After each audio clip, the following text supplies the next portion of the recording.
Eso ocurrió en una noche de Black Friday que se quedó pegada a mi memoria para siempre. Era finales de noviembre, en la ciudad donde crecí, y la promoción en la tienda central había convertido la avenida en un río de gente. Yo estaba ahí porque necesitaba comprar algo urgente para mi hija, un regalo que era más que un capricho, y recuerdo haberme levantado antes de que amaneciera, con la sensación de que la ciudad todavía dormía, aunque la calle principal ya olía a humo de los puestos de café improvisados. Me presenté en el estacionamiento con la lista en la mano y la ropa todavía caliente de la cama. Al abrir la puerta del coche, sentí el frío de la madrugada pegar en mis manos como una advertencia. Pensé que sería un trámite rápido, que entraría, compraría, pagaría y volvería a casa con la sensación de misión cumplida. No imaginé que aquella noche acabaría siendo una colección de pequeños terrores, casi 10 historias que se tocaron como eslabones y que cada una dejaría una marca distinta. Si has vivido una Black Friday, sabes lo que es la fila, la tensión en el aire, el murmullo que se convierte en empujón. Quédate conmigo, porque voy a contar todo lo que pasó y al final entenderás por qué hasta hoy evito la promoción más ruidosa del año. Ahora déjame volver al principio de esa madrugada. Apenas abrí la puerta de la tienda, sentí el olor metálico de las alarmas y la mezcla de plástico caliente de los electrónicos recién desempacados. La fila serpenteaba desde la entrada hasta la esquina y había quienes habían llegado la noche anterior con mantas y termos. Alguien a mi lado, un señor mayor llamado Javier, me saludó con la mano temblorosa y me dijo que llevaba allí desde las 11. Respondí con una sonrisa corta y el mismo nerviosismo. Caminé lento, la gente respiraba como si alto volumen fuera a dar vida a algo, y en el interior la iluminación blanca convertía todo en un escaparate sin sombras. Fui directamente a la sección de electrónicos porque la oferta del portátil era la que nos permitiría a mi hija continuar sus estudios en línea. Al llegar, el montón de cajas brillaba como una montaña de promesas. Toqué el cartón, sentí el tacto rugoso y la etiqueta que anunciaba la promoción y comprobé con mi lista que era exactamente el modelo que necesitaba. Un empleado, Marco, se acercó y me dijo con voz cansada que quedaban 2 unidades. Le pregunté cómo funcionaba la reserva y él me respondió que la tienda no hacía reservas, que era por orden de llegada. En ese momento noté a una mujer, Rosa, mirando fijamente las cajas con una cara que parecía una máscara de determinación. Le hablé y me dijo que tenía miedo de que se acabaran. Intercambiamos una frase breve sobre los precios y el calendario de entregas. Sentí el peso de la decisión y con cada paso que daba, el sonido de los carritos y los anuncios por megafonía me empujaba a actuar. Salí corriendo hacia la caja, con la caja bajo el brazo, y en el trayecto resbalé con algo pegajoso en el suelo. Olía a café derramado y a perfume barato, y una niña cercana lloraba por el ruido. En la caja me encontré con Lucía, la cajera, que tenía la cara enrojecida por el esfuerzo. Ella repasó el recibo 2 veces y su mano temblaba cuando me dijo el total. Mientras pagaba, escuché un grito breve, seco, que vino de la entrada principal. «¡Cuidado! ¡Alguien se llevó otro televisor!», gritó alguien en la fila. Un cliente, llamado Oscar, empujó mi hombro accidentalmente y murmuró que la gente ya no tenía control. Sentí una presión en el pecho, como si la fila fuera un animal que pudiera quebrarse en cualquier momento. Agarré mi recibo y salí en dirección al estacionamiento, pensando que había cumplido. Pero el estacionamiento estaba más oscuro de lo que recordaba, con una fila de coches que competía por lugares bajo farolas que parpadeaban. Entonces vi a un hombre cerca de un maletero abierto, con cajas idénticas a la mía, y me acerqué pensando en devolverme si algo olía mal. Tenía la mirada inquieta y una manera de hablar que olía a prisa. Me ofreció un atajo para salir sin tráfico, dijo que conocía una salida lateral. Le dije que no, que prefería mi coche y que ya me iba. Él insistió. El primer incidente había comenzado. Le pedí al hombre que guardara las cajas y que no se acercara a mi coche. Él respondió con una sonrisa forzada. «Tranquila», dijo, «solo ofrezco ayuda». Sentí la humedez en el aire de ese lado del estacionamiento, el olor de la aceituna de un bar cercano. y un zumbido de insectos invisibles. En ese momento, una pareja a lo lejos discutía por un ticket que aparentemente les daba prioridad en la salida. Un guardia de seguridad, Tomás, apareció y su sola presencia calmó un poco el ambiente. Tomás habló con voz grave y me ofreció acompañarme hasta el coche. Le dije que estaba bien, que prefería ir sola. Él insistió y dijo que revisaría las cámaras. Le pedí que no molestara, que no era nada, y Tomás frunció el ceño. Dijo que mejor revisara para mi tranquilidad. Acepté a regañadientes porque la sensación de ser observada se había clavado en mi nuca como una espina. Nos acercamos despacio y el hombre del maletero nos siguió con la mirada. Apreté la llave en el bolsillo y sentí el metal frío contra mi palma. En ese punto, la primera pequeña historia de terror ya había mostrado su primera sombra. Empecé a buscar el coche mientras recordaba a mi hija esperando en casa. Pensé en la manera en que mi madre me enseñó a no confiar en extraños y en cómo a veces la necesidad hace que ignoremos esas lecciones. Recordé una noche de mi infancia cuando me perdí en el mercado y la voz de mi padre resonó hasta que lo encontré. El recuerdo me puso más alerta.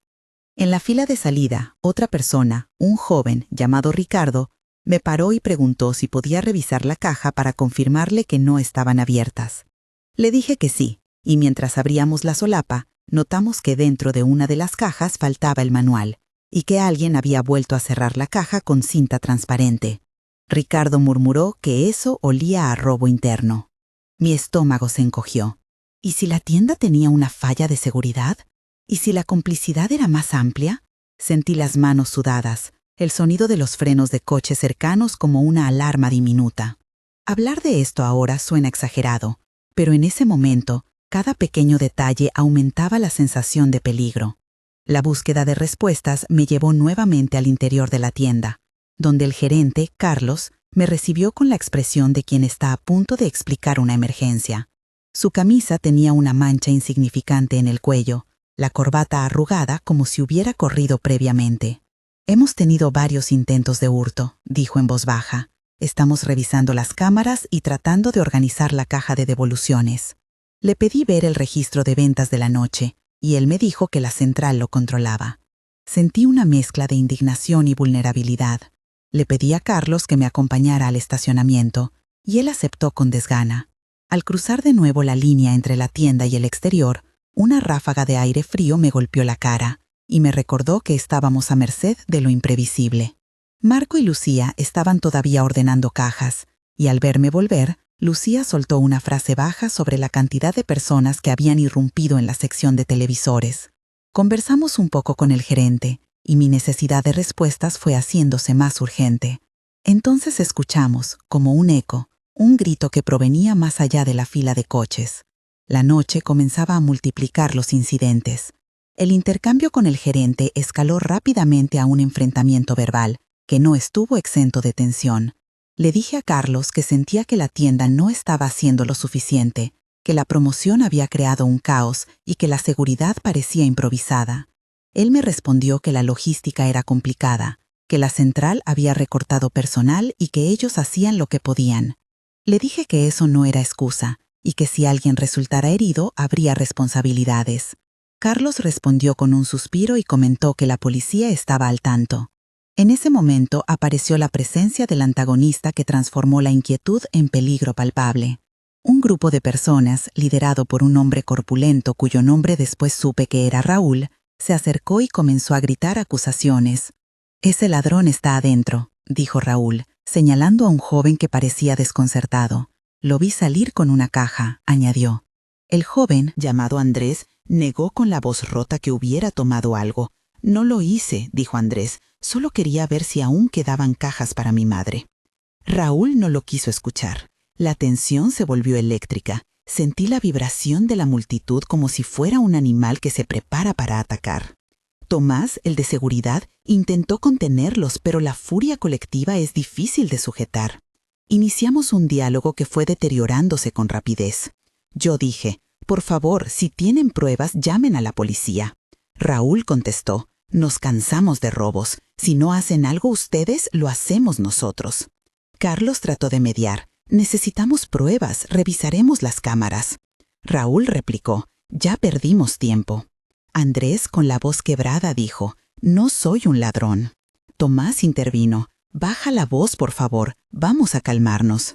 Raúl, jadeando, dijo, ¿calmarme? No después de lo que vi. Yo pregunté, ¿viste quién lo hizo?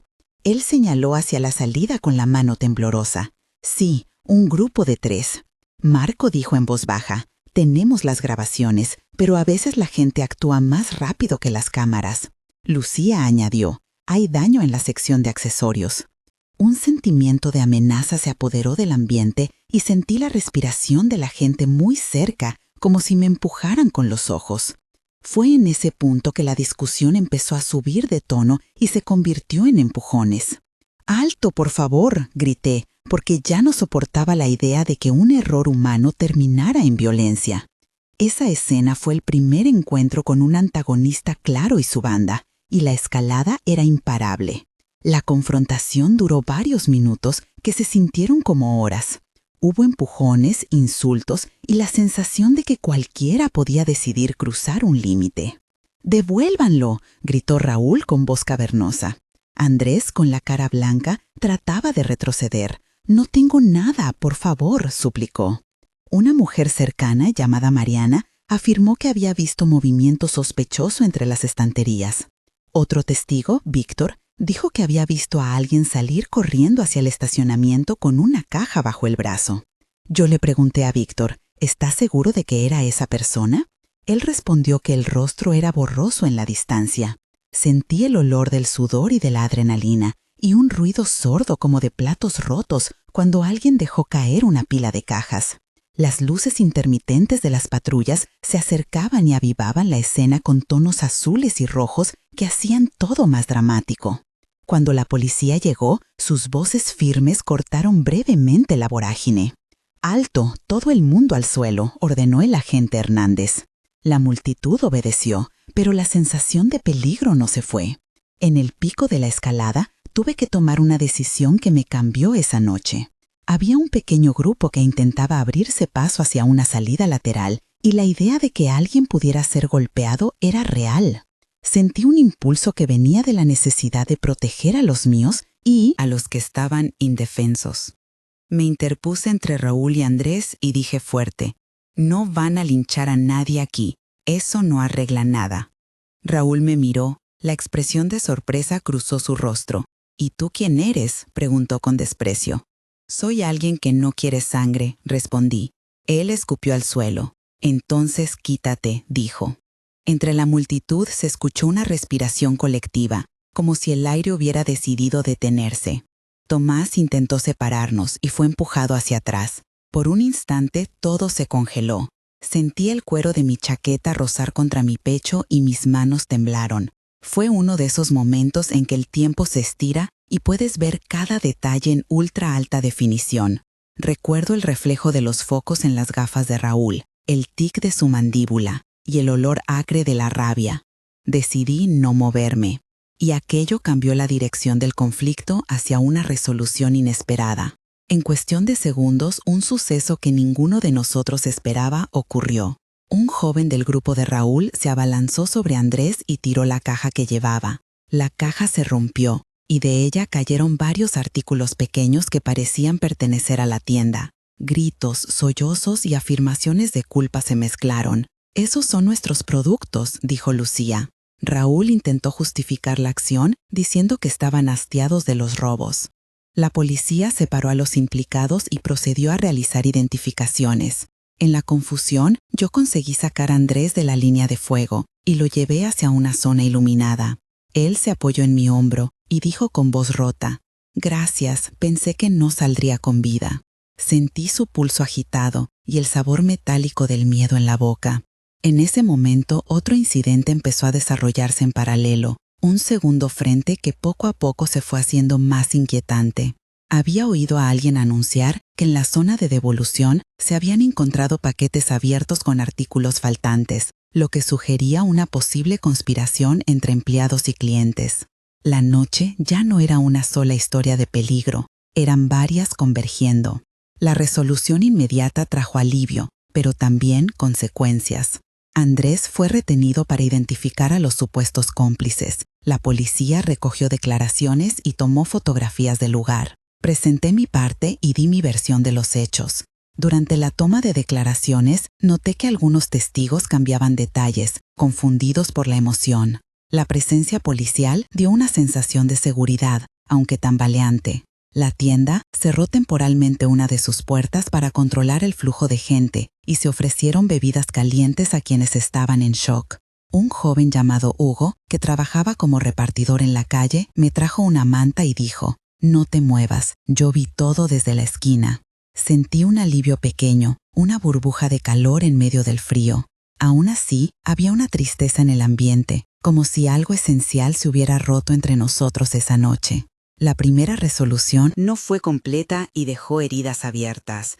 Después de que la situación se calmó, fui contactada por la policía para un relato más detallado y tuve que repetir las circunstancias frente a un agente que llenó el formulario con voz profesional y distante. Describí la noche, la gente, los olores, las voces, todo lo que había visto. Fue un trámite largo y con la lengua de la formalidad por delante, y por eso resulta crucial detallar el proceso técnico que siguió. Descripción técnica breve del procedimiento de denuncia en la estación de policía. Se registró el boletín con horario exacto, se tomaron huellas y se pidieron las grabaciones de la tienda. El informe incluyó declaración de testigos y se inició una carpeta para investigación administrativa interna. Esa explicación técnica ocupó poco tiempo en la narración, pero explicó el porqué de las demoras. La policía me dijo que revisarían las grabaciones con calma y que podrían citar a más testigos. Carlos prometió cooperar con el procedimiento y ofreció todas las imágenes que tuvieran. Sentí que algo se movía hacia la justicia, aunque fuera lentamente.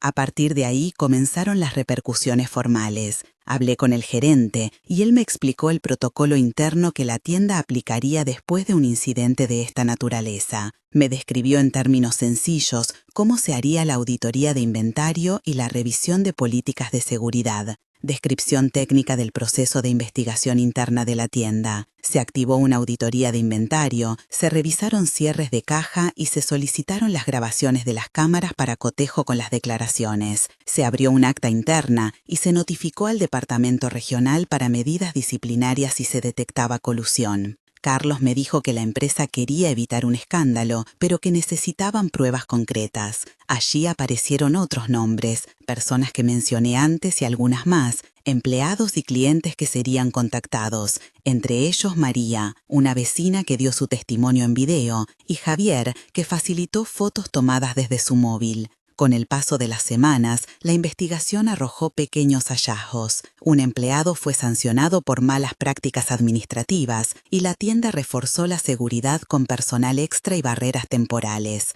Algunos de los involucrados fueron citados por la policía, hubo reconciliaciones parciales y algunas denuncias que terminaron archivadas por falta de pruebas. Estas acciones tuvieron impacto tangible en mi comunidad, porque varios vecinos, entre ellos Lucía la cajera y Víctor el testigo, compartieron sus experiencias en redes y en juntas vecinales. La tienda implementó cambios, pero la sensación de vulnerabilidad quedó. Experimenté desde la incredulidad hasta una rabia que me quemaba el pecho cada vez que veía la fila de Black Friday en la televisión. La lluvia de comentarios decía cosas distintas. Unos culpaban a la tienda por las ofertas, otros a la gente por la desesperación. Yo me quedaba con la sensación de que una mezcla de factores había producido aquella noche. Entonces llegó el momento de mirar hacia atrás y contar mi historia personal con más detalle, porque mi vida antes de esa Black Friday explica mucho de por qué actué como actué. Crecí en un barrio donde las compras no eran un lujo sino una tarea estratégica. De niña, mi familia priorizaba primeros los gastos esenciales. Aprendí a valorar cada recibo, a comparar precios y a no dejar escapar una promoción que pudiera ayudar en el mes. En mi adolescencia, trabajé en una tienda minorista y allí conocí el ritmo de las campañas, las cajas cerradas y los nervios que producen las multitudes.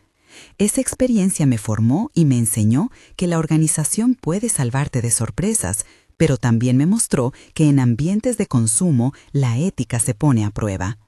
Como madre, tuve que tomar decisiones difíciles y aprender a priorizar la seguridad de mis hijos sobre la apariencia de regalos perfectos. Perder el empleo hace 5 años me enseñó a estirar cada centavo y a no subestimar una oportunidad económica. Todo eso se juntó la noche de Black Friday y mi reacción no fue heroica ni temeraria, fue un conjunto de aprendizajes y miedos acumulados que se tradujeron en una decisión que buscaba proteger. Estas palabras de mi historia personal no son un llamado al drama, sino la explicación de por qué me desperté antes del amanecer, por qué me presenté en la fila y por qué me interpuse cuando hubo que frenar la violencia. Mi infancia tuvo rasgos que se reflejaron esa noche. Mi padre me llevaba a la tienda los sábados y me enseñó a solicitar un recibo, a pedir la garantía, a guardar el plástico de la caja. Él me decía que el recibo era como un mapa. Aprendí a leerlo como quien aprende a leer señales de tránsito. Durante mis años de estudio, trabajé en varios lugares, desde la bodega del mercado hasta una oficina administrativa, y cada empleo me dejó una lección sobre cómo se organizan las campañas y sobre la fragilidad de la protección cuando faltan recursos.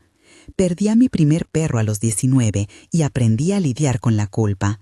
Y años después, cuando nacieron mis hijos, supe que cada decisión implicaba riesgos y responsabilidades.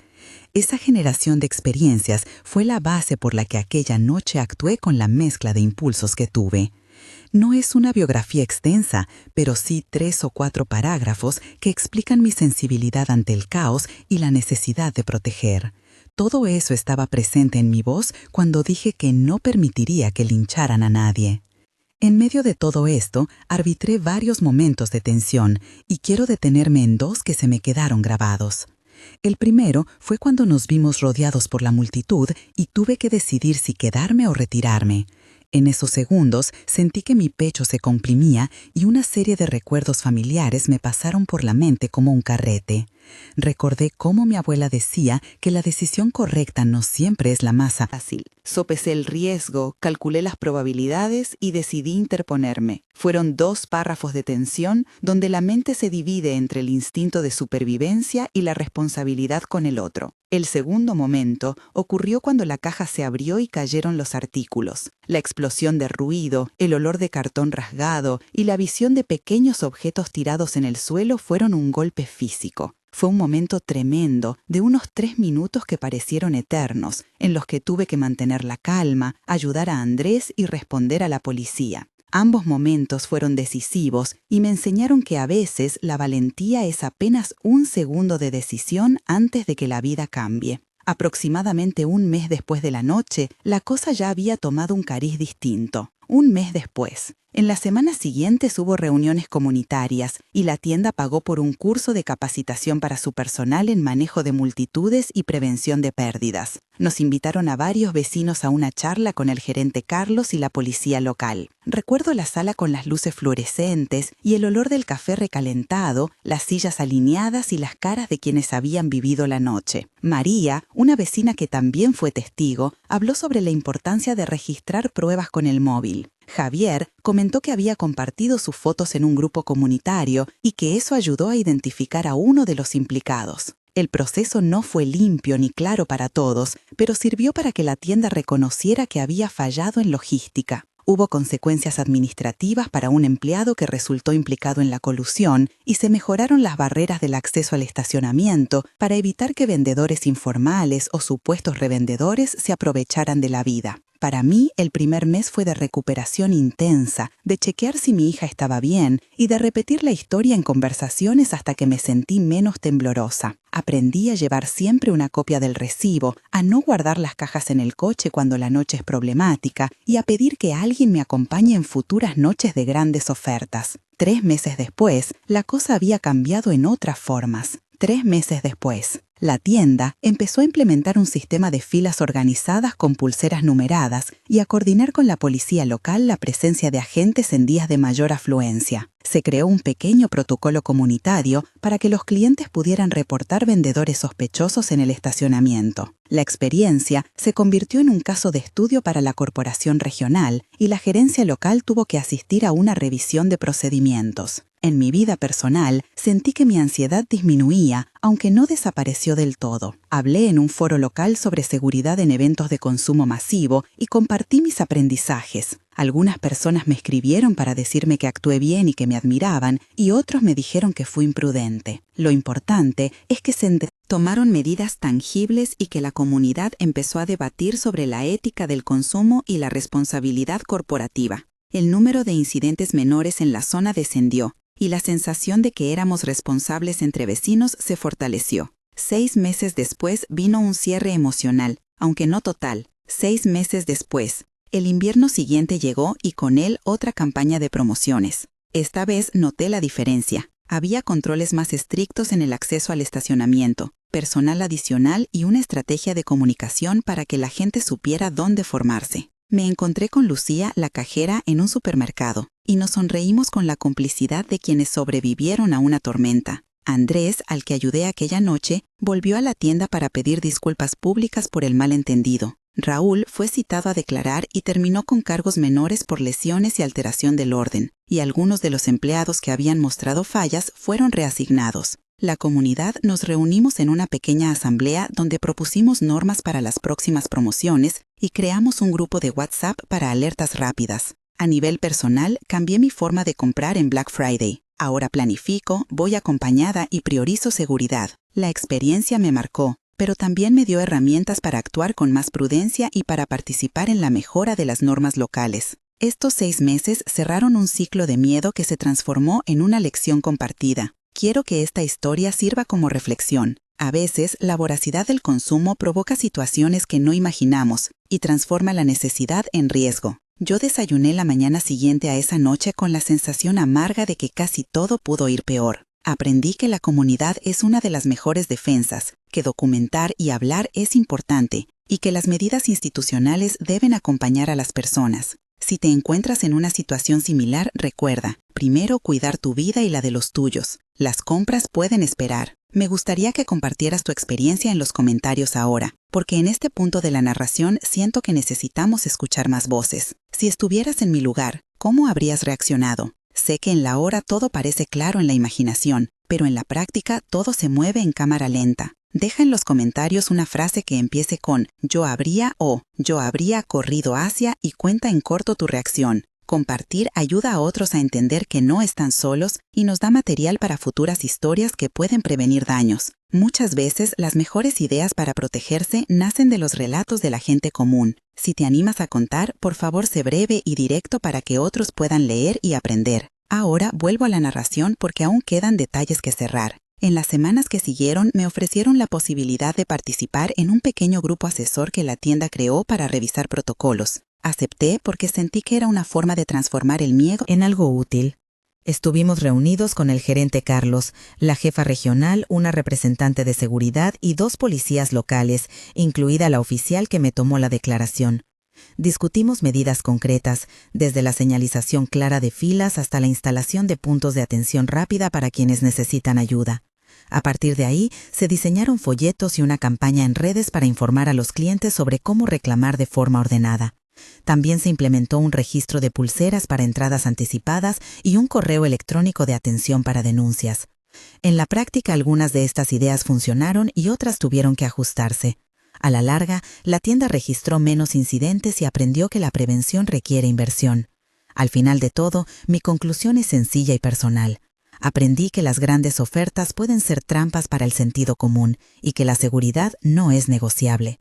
Entendí que la valentía puede ser algo sencillo, como sostener la mano de un desconocido cuando la violencia amenaza.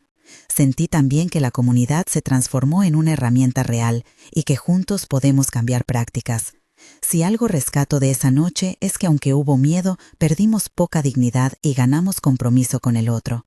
Por favor, comparte este relato si crees que puede ayudar a alguien. Y si te gustaron estas historias de Black Friday, suscríbete para escuchar más relatos. Gracias por quedarte hasta el final y por ser parte de una comunidad que cuida.